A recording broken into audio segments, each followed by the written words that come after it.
तर वळूया पुढील बातमीकडे। अहमदनगर जिल्ह्यातील पुणतांबा फाटा इथं वाहतूक नियंत्रित करणाऱ्या पोलिसांना परप्रांतीय वाहन चालकाला शिवीगाळ करत मारहाण केल्याचा व्हिडिओ व्हायरल झालेला आहे।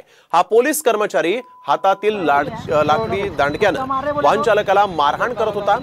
या व्हिडिओमध्ये स्पष्ट दिसतंय पोलीस कर्मचाऱ्याने 1000 रुपयांची मागणी केली, मात्र पैसे न दिल्यामुळे मारहाण केल्याचं या वाहन चालकाचं म्हणणं आहे। काय जाऊ द्या सकाळपासून डोकं गरम झालंय।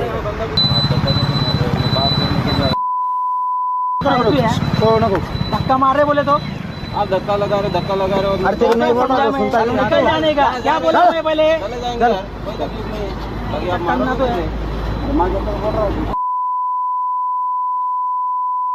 काय जाऊ द्या सकाळपासून डोकं गरम झालंय।